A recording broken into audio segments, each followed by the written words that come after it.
Yeah, I see you shared the screen. Yep, So, we are ready. All you just need to do is just tell me when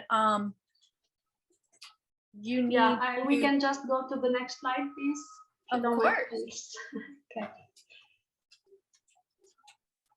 Okay, great. So, thank you everybody for your patience, and I'm sorry for that. And to start, what I wanted to say at the beginning of the presentation is the point of the presentation is to talk about Agile and beyond Agile, how we can apply Agile on companies and whole organizations, not only on IT department, not only on IT teams, and how we can assess the current situation of a company that's going to be applying agile methodology on their teams, on their different departments, and how they are going to be predicting in what are the goals that they are pointing for the future. So on this slide, you can see that there is different actually organization structure, teams and projects, jobs and roles, managers, careers, and so on. When we can, like, for every company, have to assess the current state of the company, the current state of each department, each organization, and what are the objectives, the goals in the future they want to achieve with agile methodology. So as an example, organizational structure, usually when a company doesn't use agile, it would be like more hierarchical business functions, and they want to be more like organized as projects, squads, teams, and shared services that is cross-functional and working together to be more like transparent and cross-functional businesses. The same for teams and projects. For example, usually for companies, teams are formed slowly over time, so there is a difficulty to identify the right skills, the right teams to form it very quickly on a very efficient level. So in the future, what companies want to do is like to have teams assemble and stop quickly to be more like dynamic and going further in the efficiency and in organization and teams.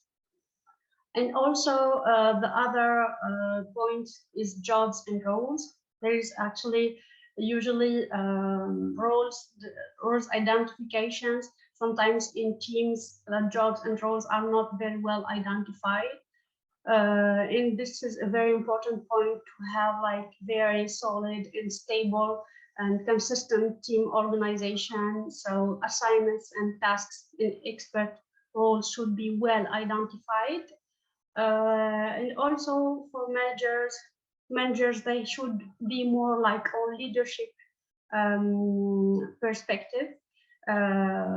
Focus on more on leadership perspective, not owning the team in their careers, but they should more like work and managing the projects and sponsor people and support people as an umbrella to support them to go forward in their career. The next point is the careers.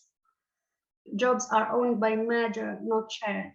So this is actually a very negative point that we usually can find in companies, very large companies. Not especially in small companies, but very large companies, we usually have this kind of impediment. So jobs should be open in transparent marketplace. So this is the point on career in agile organization. So I can go forward to, for example, talking about career, we can go forward to the culture. Culture is very important when we talk about companies and organizations.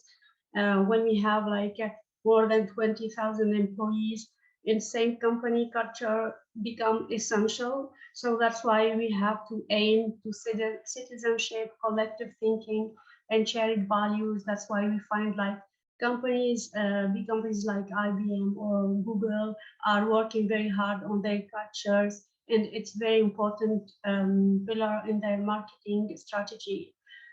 Flexibility and space.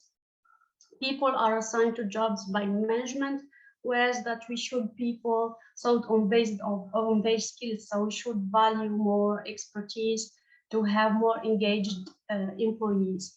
And we should like have more flexibility on assigning on assigning jobs, so we can assign them on assign employees on multiple projects according to their expertise, not according to the department they are working on. So we have to do cross-functional teams.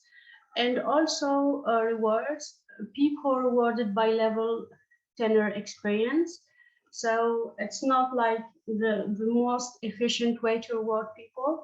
To enhance them, to provide more value to the company, we should reward people by outcome, reputation, and sponsorship.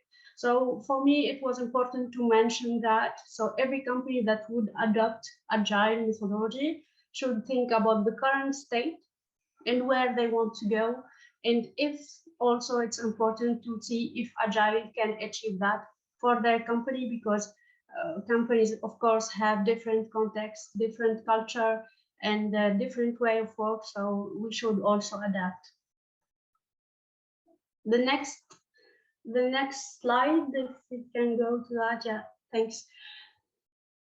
This next point is that I wanted to share is agile and transparent organization structure.